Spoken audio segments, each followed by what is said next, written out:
come again. And I want to tell you a little bit about our school. The founder of our school is IMAHKUS, who is originally from Detroit, Michigan. And Malkia, as we call a big mama. You know, every family got a big mama. Well, we've got a big mama. We had a big mama, and she was mama to all of us. It didn't matter how big, how small, how old, how young. She was our big mama. And she was there for everything. In 2004, now Big Mama came to Ghana in 1973 with her daughter, Shakesha. Shakesha is now the director of the school. Unfortunately, Big Mama joined the ancestors in 2008. 2010. There was a whole lot of stuff happening in our community during that period. But 2010, Big Mama joined the ancestors. And it was as though she knew that she was leaving, because she called her family, and her family came and spent time and laughed and talked with her that entire day. And then she was gone. But she left behind a legacy.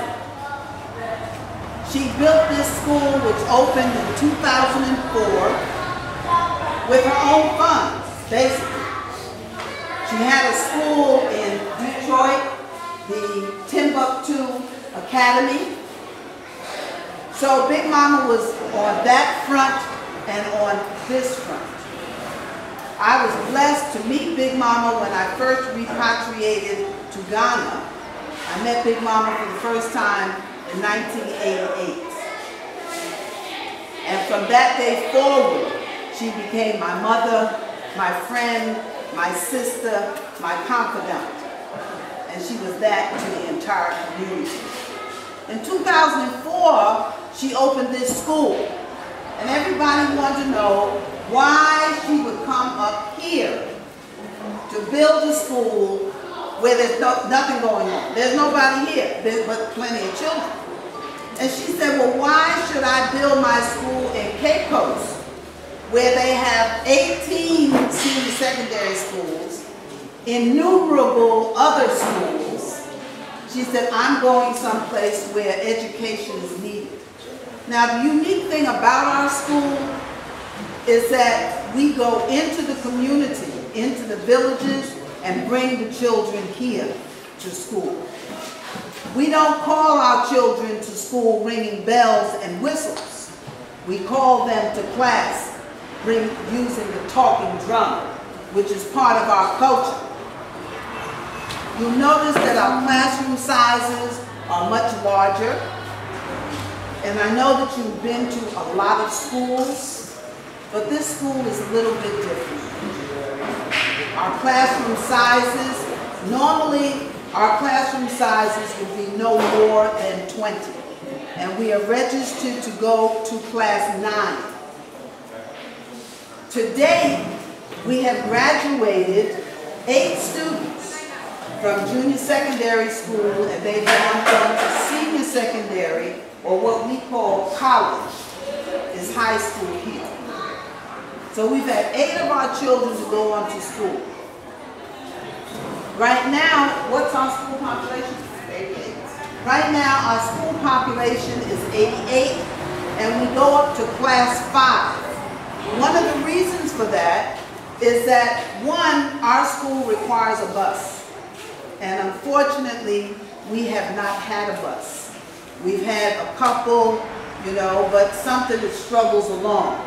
We used to have one bus, and my description of that bus was, you know, they have the lady of the night, and you know, her man. And the man is the fitter. So every time she chug-a-lug past the fitter, he called her. And she came inside. Every time she came inside, she had to give him the money from the night before. So by the time we got finished, she got finished paying paying him, there was no money for the bus. So finally, the bus broke down. So because of that and our inability to be able to go into the villages and bring out as many children, our attendance has fallen. But that hasn't stopped us. The school is still here. Our children come from Christian backgrounds, Muslim backgrounds, and traditional backgrounds. The thing that I love about the school is that here, not only do the children learn about their own culture, they also learn about the culture of Africans born in America. So in some of our classes, they can tell you who Marcus Garvey was. They can tell you who Malcolm X was, so that our curriculum covers both sides of the spectrum. The other thing for us being here is that it's really important for us to know ourselves. Unfortunately, our people here don't know as much about us as we don't know much about them.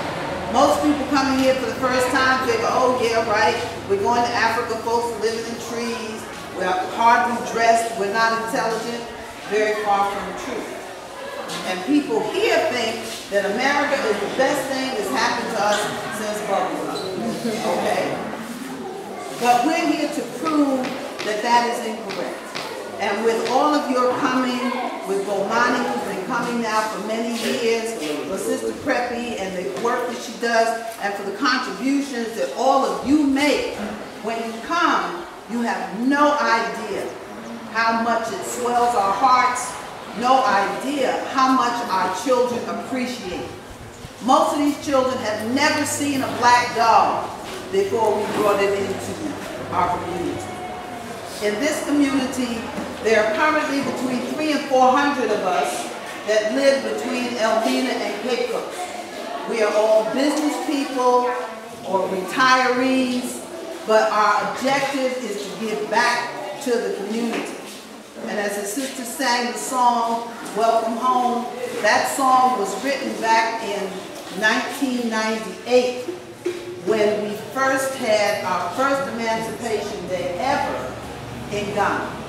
At that time, ancestral remains were brought back through the door of no return, signifying our official return to the land of our ancestors. So we're going to bring a table out so that you can present your gifts. I'd like to introduce you formally to our sister, Shakesha.